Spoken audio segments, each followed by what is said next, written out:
Hello friends, વિજ્ઞાન અને ટેકનોલોજીની વિડીયો સિરીઝમાં આપ સર્વે વિદ્યાર્થી મિત્રોનું હાર્દિક સ્વાગત છે.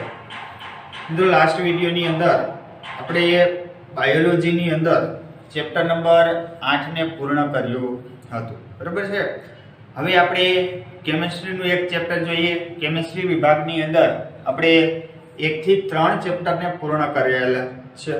હવે આજે આપણે અત્યારે આ લેક્ચરની અંદર ચેપ્ટર નંબર 4 નો અભ્યાસ શરૂ કરવાનો છે, જેનું નામ છે કાર્બન અને તેના સંયોજનો. તો આગલા વિભાગની અંદર કેમિસ્ટ્રી ભાગમાં આપણે ચેપ્ટર નંબર 1 થી 3 ની અંદર ઘણા બધા તત્વો અને ઘણા બધા સંયોજનો વિશે માહિતી ભણી ચૂક્યા છીએ.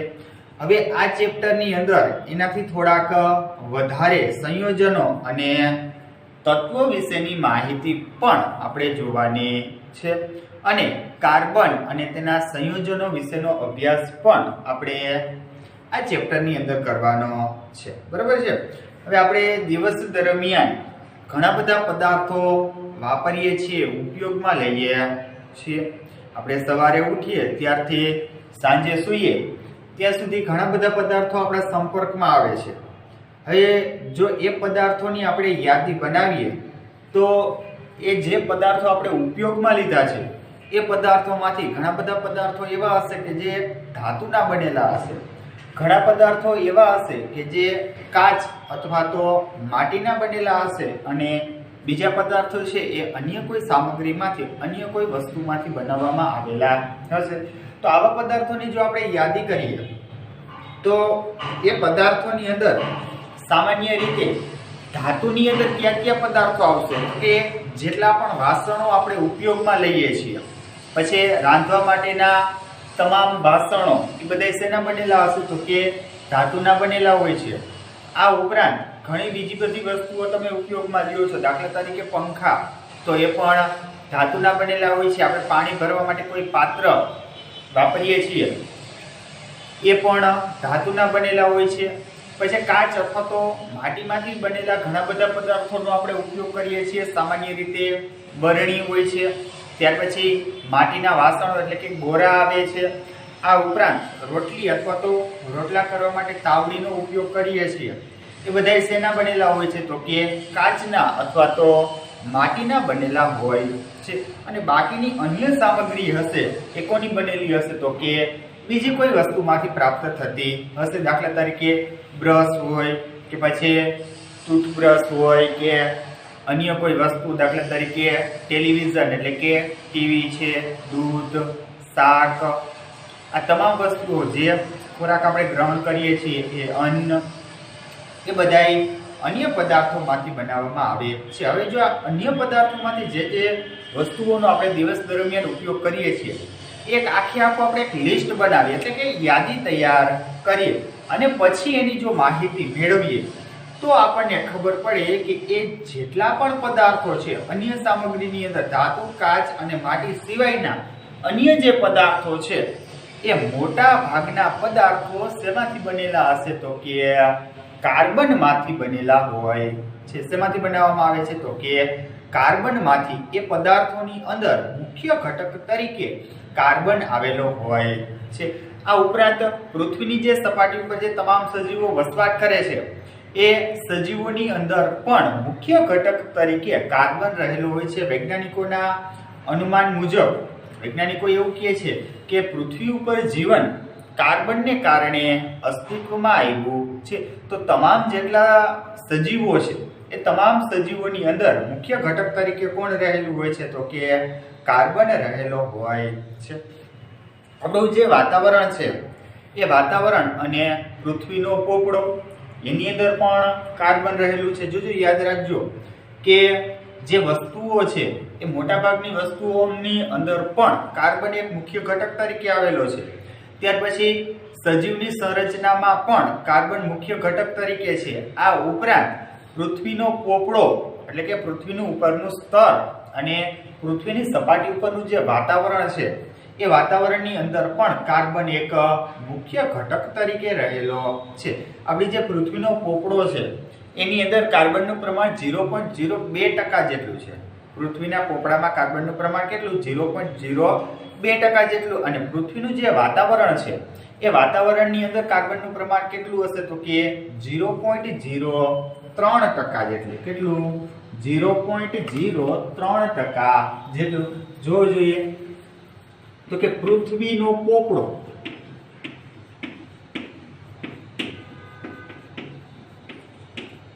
પૃથ્વીના પોપડામાં કાર્બનનું પ્રમાણ કેટલું તો કે 0.02% જેટલું અને વાતાવરણમાં કાર્બનનું પ્રમાણ કેટલું તો કે વાતાવરણની અંદર કાર્બનનું પ્રમાણ 0.03% જેટલું હોય. કેટલું 0.03% જેટલું. યાદ રાખજો ખાસ આ કે પૃથ્વીના પોપડામાં કાર્બનનું પ્રમાણ કેટલું છે તો કે 0.02% જેટલું અને વાતાવરણમાં કાર્બનનું પ્રમાણ કેટલું છે તો કે 0.03% જેટલું. હવે આ પોપડાની અંદર જે કાર્બન છે એ કાર્બોનેટ સ્વરૂપે અથવા તો હાઇડ્રોજન કાર્બોનેટ સ્વરૂપે પૃથ્વીના પોપડામાં જે 0.02% જેટલો કાર્બન આવેલો છે એ કયા સ્વરૂપે હશે તો કે કાં તો કાર્બોનેટ સ્વરૂપે હશે અથવા તો હાઇડ્રોજન કાર્બોનેટ સ્વરૂપે કે કોલસા સ્વરૂપે કે પેટ્રોલિયમ સ્વરૂપે હોય છે. પૃથ્વીના પોપડામાં 0.02% જેટલો કાર્બન આવેલો છે જે કાર્બોનેટ સ્વરૂપે અથવા તો હાઇડ્રોજન કાર્બોનેટ સ્વરૂપે અથવા તો પેટ્રોલિયમ સ્વરૂપે કે કોલસા સ્વરૂપે રહેલો હોય છે. અને વાતાવરણની અંદર જે 0.03% જેટલો કાર્બન આવેલો છે એ કાર્બન વાતાવરણની અંદર ઓક્સિજન સાથે સંયોજાય છે. શું કરે છે? ઓક્સિજન સાથે સંયોજાઈ જાય છે અને વાતાવરણની અંદર એક કાર્બન ડાયોક્સાઇડ સ્વરૂપે આવેલો હોય છે. તો જો જે પૃથ્વીના પોપડામાં કાર્બનનું પ્રમાણ કેટલું તો કે 0.02% જેટલું. વાતાવરણમાં કાર્બનનું પ્રમાણ કેટલું તો કે 0.03% જેટલું. હવે આ પૃથ્વીના પોપડામાં જે કાર્બન આવેલો છે એ કાર્બોનેટ સ્વરૂપે, હાઇડ્રોજન કાર્બોનેટ સ્વરૂપે, કોલસા સ્વરૂપે કે પેટ્રોલિયમ સ્વરૂપે હોય છે. જ્યારે પૃથ્વીના ઉપરનું સ્તર વાતાવરણની અંદર જે 0.03% જેટલો કાર્બન આવેલો છે એ વાતાવરણમાં કાર્બન ડાયોક્સાઇડ સ્વરૂપે હોય છે. તમે જોવો જો નજર કરો જરાક તો આ પૃથ્વીની સપાટી ઉપર કાર્બનનું પ્રમાણ ખૂબ અલ્પ માત્રામાં છે, ખૂબ જ ઓછું છે. તેમ છતાં પણ કાર્બન ખૂબ વધારે અગત્યતા ધરાવે છે. સજીવની જે સંરચના હોય છે, આપણો જે શરીર છે એની અંદર પણ મુખ્ય ઘટક તરીકે કાર્બન રહેલો હોય છે. તો કાર્બનનું પ્રમાણ છે અલ્પ, ખૂબ ઓછી માત્રામાં આવેલો છે. તેમ છતાં પણ એનું મહત્વ કેવું છે તો કે ખૂબ જ વધારે છે. કેવું છે? ખૂબ જ વધારે છે. તો આપણે આ ચેપ્ટરની અંદર આવી જ રીતે કાર્બન સંયોજન એટલે કે કાર્બન છે એ તત્વ સ્વરૂપે અથવા તો સંયોજન સ્વરૂપે કેવી રીતે હોય છે, કેવી રીતે એના સંયોજનો બનાવે છે એનો જે અભ્યાસ કરવાનો છે. હવે જોજો તત્વ સ્વરૂપે ક્યારે તો કે એકલો અટુલો હોય, એ કોઈ સાથે જોડાયેલો હોય નહીં ત્યારે એ તત્વ સ્વરૂપે હશે. અને સામાન્ય રીતે સંયોજન સ્વરૂપે ક્યારે હોય તો કે અન્ય કોઈ વાયુઓ સાથે જોડાઈ જાય છે એટલે સંયોજાઈ જાય છે ત્યારે આપણને સંયોજન સ્વરૂપે મળે છે. દાખલા તરીકે CO2 કાર્બન ડાયોક્સાઇડ. તો હવે આ જગ્યાએ કાર્બન સંયોજન સ્વરૂપે હશે. કેવી રીતે તો કે કાર્બન છે ઓક્સિજન સાથે સંયોજાઈ જાય છે એટલા માટે એ સંયોજિત સ્વરૂપે મળે. બરાબર છે? ચાલો જોઈએ. તો હવે આપણે જોઈએ કાર્બનમાં સહસંયોજક બંધ. કાર્બનમાં સહસંયોજક બંધ કે કાર્બન છે એ અન્ય કાર્બન તત્વો અથવા તો અન્ય બીજા કોઈ તત્વો છે કે પરમાણુઓ છે એની સાથે કેવી રીતે જોડાય છે. તો કાર્બનનું અન્ય કોઈ કાર્બન સાથે, અન્ય કોઈ કાર્બન પરમાણુ સાથે કે બીજા કોઈ પરમાણુ સાથે જોડાવાની જે ક્રિયા છે એને સહસંયોજન કહેવામાં આવે છે. તો આપણે અગાઉના વિભાગની અંદર જે ચેપ્ટર ભણ્યા એમાં આયનીય સંયોજનોની માહિતી આપણે ભણી ચૂક્યા છીએ. યાદ આવે છે આયનીય સંયોજનો કે એનો અભ્યાસ આપણે કરી ચૂક્યા છીએ. તો કે એ વિભાગની અંદર કોઈ પણ બે સંયોજનો હતા એની વચ્ચે ઇલેક્ટ્રોનની આપ-લે થતી હતી, ઇલેક્ટ્રોનની ભાગીદારી થતી હતી ત્યારે આપણે એ સંયોજનોને આયનીય સંયોજનો કહેતા હતા કે જે આપણે અગાઉ ભણી ચૂક્યા છીએ। તો બે કોઈ સંયોજનો છે એ સંયોજનો વચ્ચે ઇલેક્ટ્રોનની આપ-લે થશે, એટલે કે ઇલેક્ટ્રોનની લેતી દેતી અથવા તો ઇલેક્ટ્રોનની ભાગીદારી થતી હતી, આને આપણે આયનીય સંયોજનો કહેતા હતા। અને ત્યારે આપણે ભણ્યા હતા કે જે આયનીય સંયોજનો હોય છે એ આયનીય સંયોજનોના ગલન બિંદુ અને ઉત્કલન બિંદુ ઊંચા હોય છે, ખૂબ વધારે હોય છે। કે એ આયનીય સંયોજનો છે એ જે બંધની રચના કરે છે ઇલેક્ટ્રોનને લેતી દેતી કરીને, તો એ આયનીય સંયોજનોના જે બંધ હોય છે એ બંધ ખૂબ જ પ્રબળ હોય છે, એટલે કે એના આયનીય આકર્ષણ બળ છે કેવા હોય છે તો કે ખૂબ જ પ્રબળ, એટલે કે એકદમ મજબૂત હોય છે કે જે સરળતાથી તૂટી શકતા નથી। તો આ જે સંયોજનો છે આંતરઆણ્વીય બળ છે પ્રબળ હોય। આંતરઆણ્વીય બળ એટલે કે કોઈ પણ અણુ અથવા તો સંયોજનો જે બંધ દ્વારા જોડાય છે, બંનેનું જે જોડાણ બળ છે, ખેંચાણ બળ છે અથવા તો જોડાવાની જે શક્તિ છે એને આપણે આંતરઆણ્વીય આકર્ષણ બળ કહીએ છીએ। તો એ આયનીય સંયોજનો હોય તો એની વચ્ચેનું આંતરઆણ્વીય આકર્ષણ બળ છે એ ખૂબ જ વધારે હોય છે। આ ઉપરાંત જે આયનીય સંયોજનો છે એ આયનીય સંયોજનો પોતાની દ્રાવ્ય અવસ્થામાં અથવા તો પીગળેલી અવસ્થાની અંદર વિદ્યુતનું વહન કરે છે। શું કરે છે તો કે વિદ્યુતનું વહન કરે છે।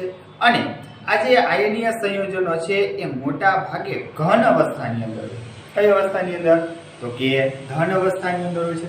આ ઉપરાંત એ પાણીની અંદર સુદ્રાવ્ય હોય છે, કે જેટલા પણ આયનીય સંયોજનો હોય એ પાણીની અંદર સરળતાથી દ્રાવ્ય થઈ જાય છે। તો આ એક પ્રકારના આયનીય સંયોજનોના ગુણધર્મ થયા કે એમના ગલન બિંદુ અને ઉત્કલન બિંદુ ઊંચા હોય છે। ત્યાર પછી તો કે એમના આંતરઆણ્વીય આકર્ષણ બળ છે ખૂબ જ પ્રબળ હોય છે।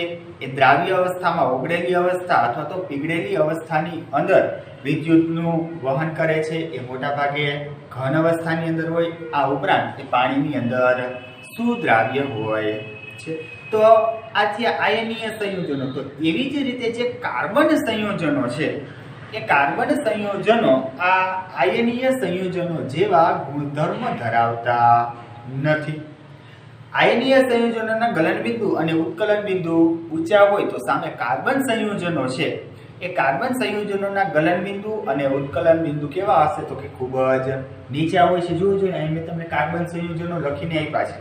તો આ જે કાર્બન સંયોજનો છે એના ગલન બિંદુ અને ઉત્કલન બિંદુ કેવા હશે તો કે ખૂબ જ નીચા હોય છે। આયનીય સંયોજનોના તો કે ખૂબ જ ઊંચા હોય છે। હવે જોવો જોઈએ તો કે આ સંયોજનોના નામ આપેલા છે, કાર્બન સંયોજનો છે। આ એના ગલન બિંદુ અને ઉત્કલન બિંદુમાં પહેલું છે એસિટિક એસિડ CH3COOH। એ એસિટિક એસિડનું રાસાયણિક સૂત્ર છે, આ તમારે યાદ રાખવાનું છે, તમને 1 માર્કના પ્રશ્નની અંદર પૂછી શકે છે કે એસિટિક એસિડ CH3COOH, તો આ કાર્બન સંયોજન થયું।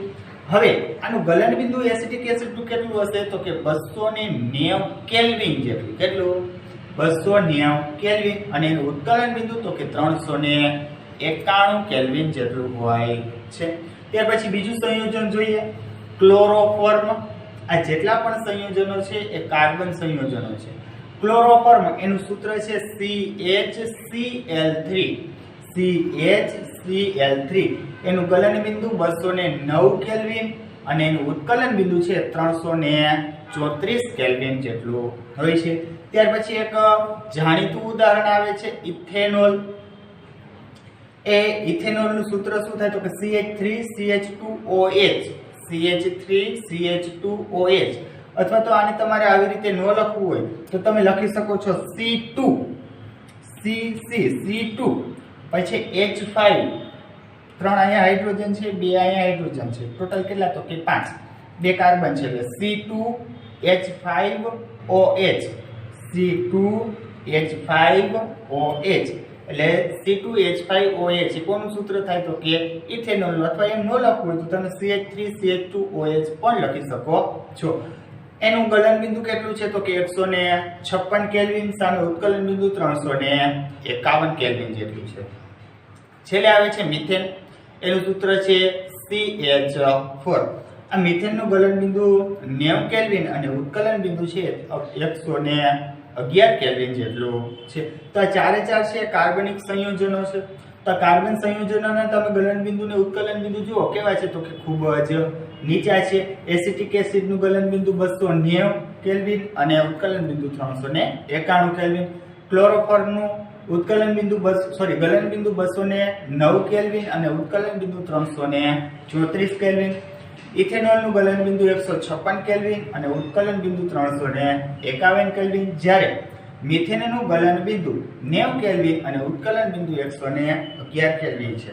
તો આના ઉપરથી આપણને એમ ખબર પડે કે જે કાર્બન સંયોજનો છે એના ગલનબિંદુ અને ઉત્કલન બિંદુ કેવા હશે તો કે ખૂબ જ નીચા હોય છે. એટલે આયનીય સંયોજનોની સાપેક્ષે કાર્બન સંયોજનોના ગલનબિંદુ અને ઉત્કલન બિંદુ ખૂબ જ નીચા હોય છે. હવે જુઓ તો કે ગલનબિંદુ અને ઉત્કલન બિંદુ ઊંચા હોય તો એ જે સંયોજનો જોડાશે ત્યારે આંતર આણ્વીય આકર્ષણ બળ ખૂબ જ વધારે એટલે કે પ્રબળ હોય છે. તો આના ગલનબિંદુ અને ઉત્કલન બિંદુ નીચા હોય છે. તો આ જે સંયોજનો છે એ સંયોજનો વચ્ચેના આંતર આણ્વીય આકર્ષણ બળ કેવા હશે તો કે ખૂબ જ ઓછા એટલે કે નિર્બળ હોય છે. આયનીય સંયોજનો ઘન અવસ્થામાં મળશે, જ્યારે આ કાર્બન સંયોજનો છે એ ઘન અથવા તો પ્રવાહી અથવા તો વાયુ સ્વરૂપે મળે છે. આ ઉપરાંત આયનીય સંયોજનો પાણીમાં સુદ્રાવ્ય હતા, તો આ કાર્બન સંયોજનો છે એ પાણીમાં અદ્રાવ્ય હોય છે. પણ જો કાર્બનિક દ્રાવણ હોય તો એની અંદર આ કાર્બન સંયોજનો દ્રાવ્ય થઈ જાય છે. તો જોઈએ આપણે અને ગુણધર્મો પણ તમને પૂછાઈ શકે તેમ છે. તો એમાં પહેલા આપણે જોઈએ આયનીય સંયોજનો.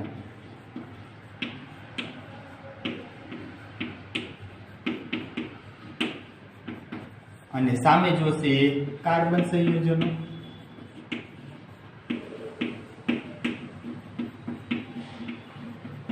તો આયનીય સંયોજનોની અંદર જો પહેલો ગુણધર્મ જોવો જોઈએ તો કે એના ગલન બિંદુ અને ઉત્કલન બિંદુ કેવા હોય તો કે ઊંચા હોય છે. આ એનો પહેલો ગુણધર્મ થયો આયનીય સંયોજનોનો. આ ઉપરાંત બીજો ગુણધર્મ આપણે જોઈએ તો બીજો ગુણધર્મ એનો કયો આવશે તો કે એ પીગળેલી અવસ્થા અથવા તો દ્રાવ્ય અવસ્થામાં વિદ્યુતનું વહન કરે છે. એટલે પીગળેલી અવસ્થા કે દ્રાવ્ય અવસ્થામાં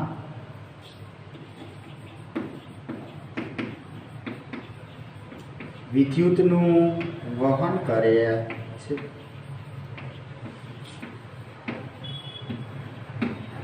આ એનો બીજો ગુણધર્મ થયો. ત્રીજો ગુણધર્મ કયો આવશે તો કે કયા સ્વરૂપે મળશે તો કે ઘન સ્વરૂપે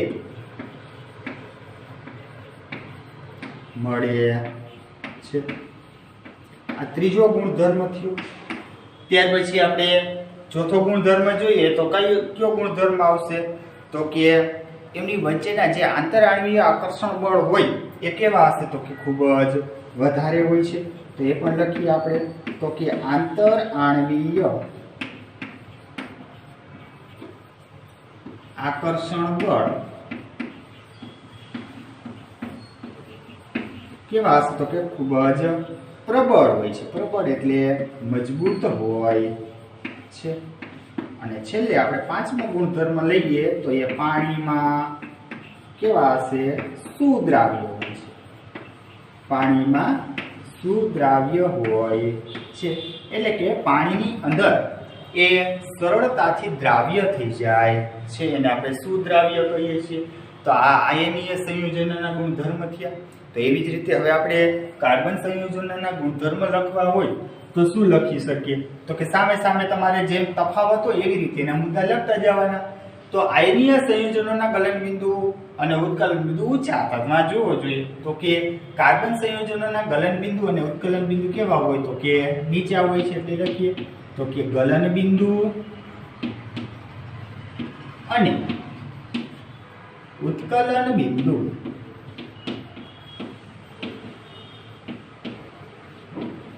નીચા હોય છે। કેવા હોય તો કે નીચા હોય છે।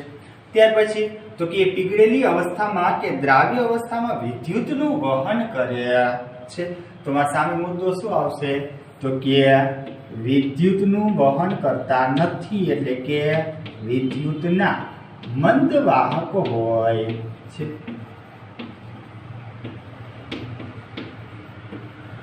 કેવા હોય વિદ્યુતના મંદ વાહક? આપણે આગલા ચેપ્ટરની અંદર હીરો અને ગ્રેફાઇટમાં એમાં ભણી ગયા હતા। એ કાર્બનના સ્વરૂપો છે, કાર્બનના અપરૂપો છે। તો એ વિદ્યુતના મંદ વાહક હોય છે, એટલે કે એમાં સરળતાથી વિદ્યુતનું વહન થઈ શકતું નથી। ત્યાર પછી ત્રીજો ગુણધર્મ તો કે આયનીય સંયોજનો ઘન સ્વરૂપે હોય છે। તો આ કાર્બન સંયોજનો ઘન, પ્રવાહી કે વાયુ સ્વરૂપે હોય છે। ત્રણમાંથી ગમે તે અવસ્થા ધરાવે છે। ઘન અવસ્થામાં પણ મળી શકે છે, પ્રવાહી અવસ્થામાં પણ મળી શકે છે અને વાયુ અવસ્થામાં પણ મળી શકે છે। આયનીય સંયોજનોના આંતરઆણ્વીય આકર્ષણ બળ પ્રબળ હોય, તો સામે કાર્બન સંયોજનોના આંતરઆણ્વીય આકર્ષણ બળ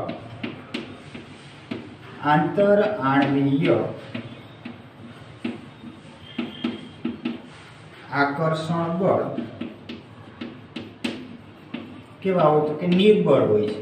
કેવા? નિર્બળ હોય છે। છેલ્લે આયનીય સંયોજનો છે પાણીની અંદર શું દ્રાવ્ય છે? તો કાર્બન સંયોજનો પાણીમાં અદ્રાવ્ય છે। પાણીમાં અદ્રાવ્ય અહીં જોવું જોઈએ તો કે બેયના ગુણધર્મો તૈયાર થઈ ગયા। કેના? તો કે આયનીય સંયોજનોના અને કાર્બન સંયોજનોના। તો જોતા જઈએ જોઈએ તો કે આયનીય સંયોજનો હોય એના ગલન બિંદુ અને ઉત્કલન બિંદુ ખૂબ જ ઊંચા હોય છે। તો કાર્બન સંયોજનોના ગલન બિંદુ અને ઉત્કલન બિંદુ નીચા હોય છે। આયનીય સંયોજનો છે એ પીગળેલી કે દ્રાવ્ય અવસ્થામાં વિદ્યુતનું વહન કરે છે। તો કાર્બન સંયોજનો વિદ્યુતના મંદ વાહક હોય છે। ત્રીજું તો કે આયનીય સંયોજનો ઘન સ્વરૂપે મળે છે। તો સામે કાર્બન સંયોજનો છે એ ઘન, પ્રવાહી કે વાયુ સ્વરૂપે મળે છે। ત્યાર પછી તો કે આયનીય સંયોજનોના આંતરઆણ્વીય આકર્ષણ બળ પ્રબળ હોય છે, એટલે કે ખૂબ જ મજબૂત હોય છે। આ આયનીય સંયોજનો છે સરળતાથી તૂટી શકતા નથી, કારણ કે એ બે સંયોજનો વચ્ચે જે બંધનું નિર્માણ થયું હોય છે એ બંધ એકદમ મજબૂત હોય છે, એટલે કે ખૂબ જ પ્રબળ હોય છે, જેથી એને સરળતાથી તોડી શકાતા નથી। જ્યારે કાર્બન સંયોજનો છે એ સંયોજનોની અંદર આંતરઆણ્વીય આકર્ષણ બળ ખૂબ જ ઓછું હોય છે, એટલે કે આંતરઆણ્વીય આકર્ષણ બળ નિર્બળ હોય છે। એટલે કે એનું જે જોડાણ છે એ ખૂબ નિર્બળ હોય, એટલે સરળતાથી એ સંયોજનોને આપણે તોડી શકીએ છીએ અથવા તો છૂટા પાડી શકીએ છીએ। ત્યાર પછી જોઈએ તો કે આયનીય સંયોજનો હોય એ પાણીની અંદર દ્રાવ્ય હોય છે, એટલે કે શું દ્રાવ્ય? સરળતાથી દ્રાવ્ય થઈ જાય છે। પરંતુ જે કાર્બન સંયોજનો છે એ પાણીની અંદર અદ્રાવ્ય છે। તો આ ગુણધર્મને કારણે આપણે કહી શકીએ કે કાર્બન સંયોજનો છે એ કાર્બન સંયોજનો કોઈ આયનો આપતા નથી। શા માટે? તો કે એનું જે આંતરઆણ્વીય આકર્ષણ બળ છે ખૂબ જ નિર્બળ છે, એટલા માટે આ કાર્બન સંયોજનો છે એમાંથી કોઈ આયનોનું નિર્માણ થઈ શકતું નથી।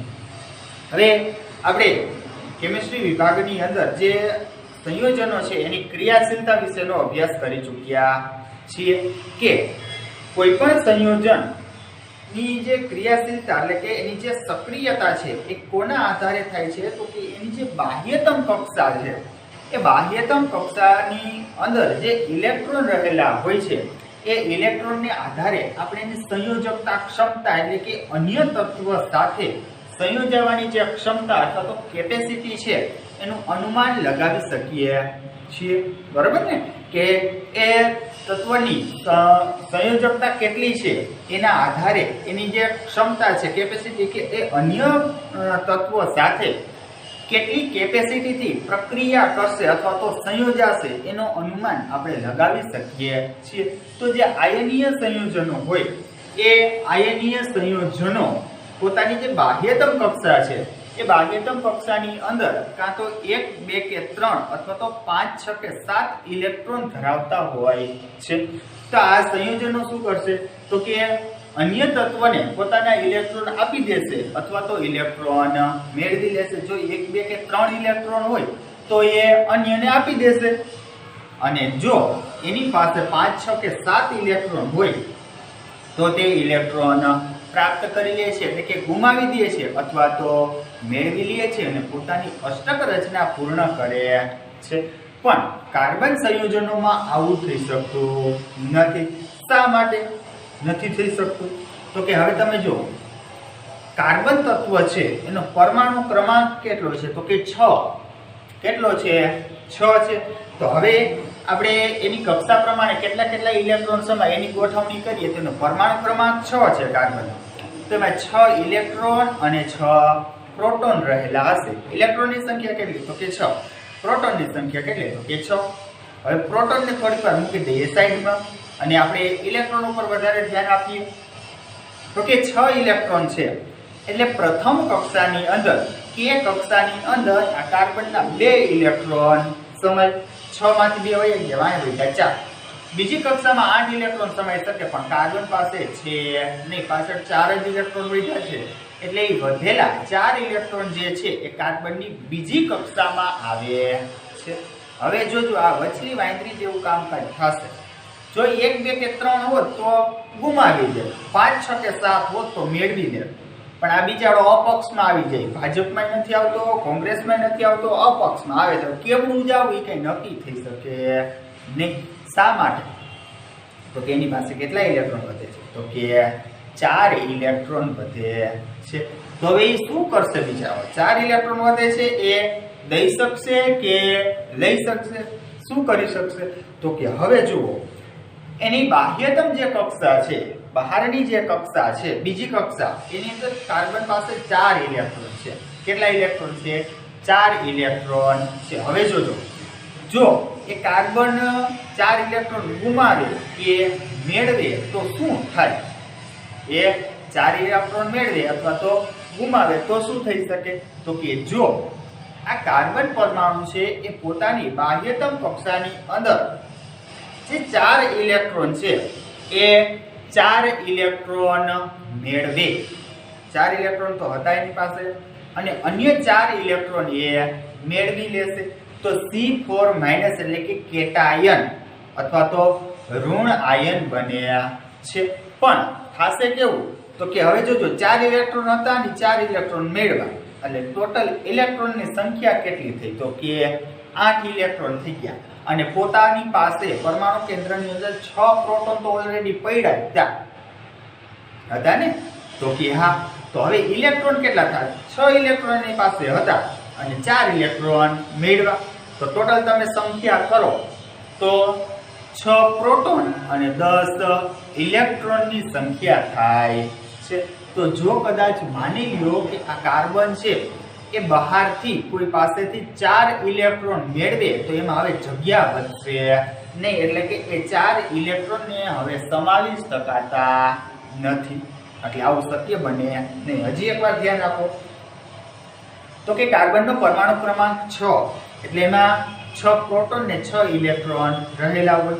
હવે કાર્બનને પોતાની બાહ્યતમ કક્ષા પૂર્ણ કરવી હોય, અષ્ટક રચના પૂર્ણ કરવી હોય, નિષ્ક્રિય વાયુ જેવી રચના પ્રાપ્ત કરવી હોય તો એને અન્ય પાસેથી 4 ઇલેક્ટ્રોન મેળવવા પડે છે.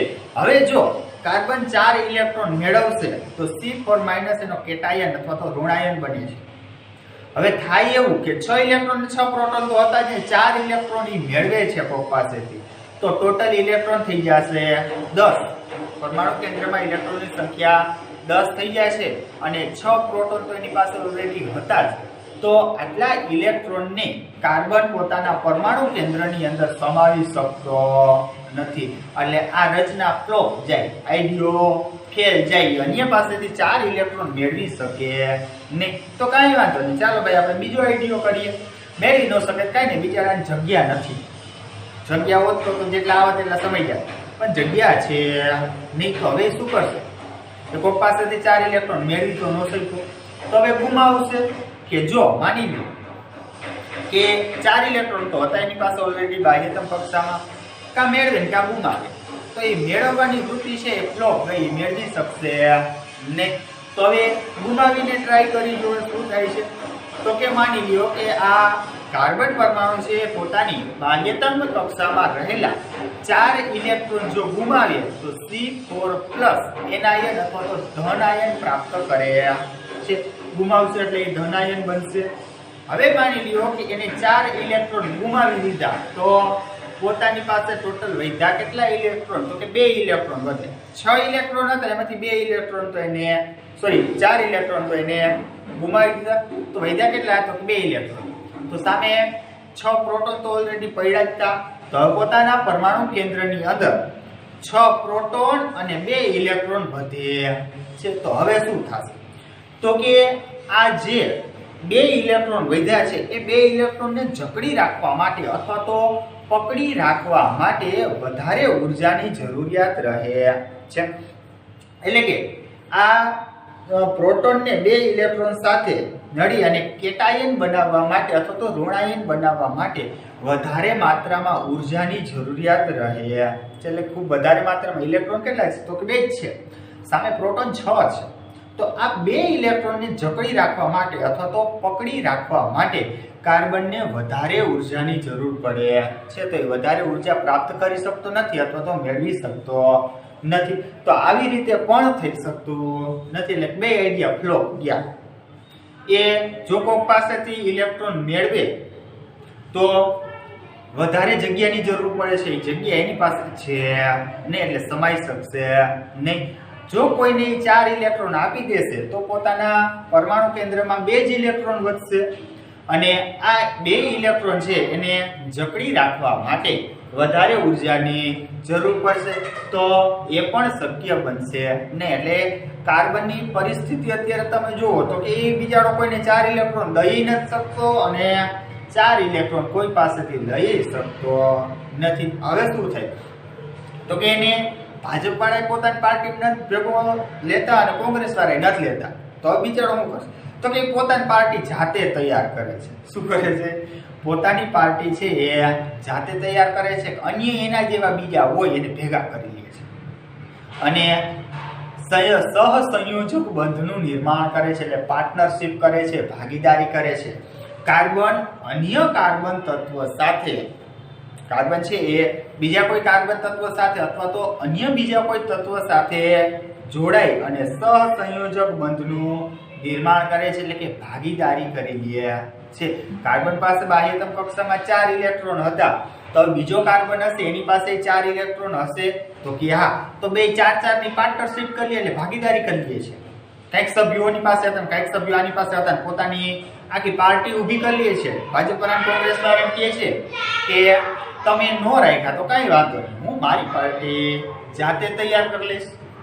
એટલે આ કાર્બન છે એ અન્ય કાર્બન તત્વ સાથે જોડાઈ જાય અથવા તો અન્ય બીજા કોઈ સંયોજનો સાથે જોડાઈ જાય છે કે જેની બાહ્યતમ કક્ષામાં 4 ઇલેક્ટ્રોન હોય, તો એ 4 ની પાર્ટનરશિપ કરી લે છે, ભાગીદારી કરી લે છે. જેના કારણે 4 + 4 એટલે પોતાની બાહ્યતમ કક્ષાની અંદર કેટલા ઇલેક્ટ્રોન થઈ જાય, તો કે 8 ઇલેક્ટ્રોન થઈ જાય.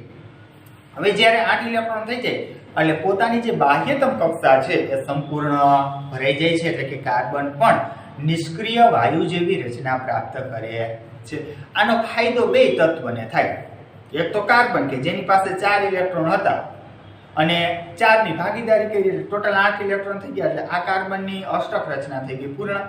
પણ સામે બીજું તત્વ હતું એને પણ ફાયદો થાય છે. કેવી રીતે, તો કે એની પાસે 4 ઇલેક્ટ્રોન હતા તો જ ભાગીદારી કરી, તો 4 ઇલેક્ટ્રોન પોતાના 4 ઇલેક્ટ્રોન આ ભાગીદારીના, ટોટલ કેટલા ઇલેક્ટ્રોન થયા, તો કે 8 ઇલેક્ટ્રોન થાય છે.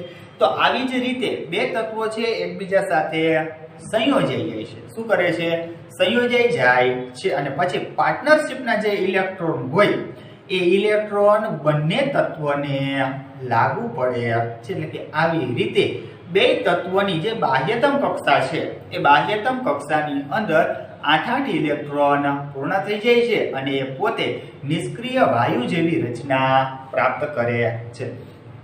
તો આવી જ રીતે આ કાર્બન છે એ કાર્બન અન્ય કાર્બન કે અન્ય બીજા સંયોજનો સાથે ભાગીદારી કરે છે, એટલે કે ઇલેક્ટ્રોનની ભાગીદારી કરી અથવા તો સહસંયોજક બંધ બનાવી અને નિષ્ક્રિય વાયુ જેવી રચના પ્રાપ્ત કરે છે.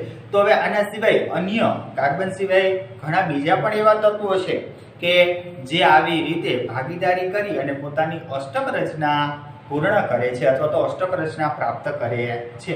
તો આ કાર્બન અને અન્ય બીજા કોઈ એવા તત્વો કે જે આ સહસંયોજક બંધનું નિર્માણ કરે છે એવા તત્વોનો અભ્યાસ આપણે નેક્સ્ટ વિડીયોની અંદર કરવાનો રહેશે. બરોબર છે? તો આજે જોવો જોઈએ આપણે શેનો અભ્યાસ કર્યો, તો કાર્બન વિશેની સામાન્ય માહિતી, ત્યાર પછી આયનીય સંયોજનોના ગુણધર્મ, કાર્બન સંયોજનોના ગુણધર્મ, કાર્બન સંયોજનોના ગલન બિંદુ અને ઉત્કલન બિંદુ, અને કાર્બન સંયોજન છે એ કેવી રીતે પોતાની અષ્ટક રચના પ્રાપ્ત કરે છે અથવા તો અષ્ટક રચના પૂર્ણ કરી અને નિષ્ક્રિય વાયુ જેવી રચના પ્રાપ્ત કરે છે એનો અભ્યાસ આપણે કર્યો. અને હવે નેક્સ્ટ વિડીયોની અંદર અન્ય જે સંયોજનો છે એ કેવી રીતે પોતાની અષ્ટક રચના પૂર્ણ કરતા હશે, કે જે પોતાની બાહ્યતમ કક્ષામાં 4 ઇલેક્ટ્રોન ધરાવતા હોય અથવા તો ઓછા ઇલેક્ટ્રોન ધરાવતા હોય એવા સંયોજનો કેવી રીતે પોતાની અષ્ટક રચના પૂર્ણ કરે છે એનો અભ્યાસ આપણે નેક્સ્ટ વિડીયોની અંદર કરવાનો રહેશે.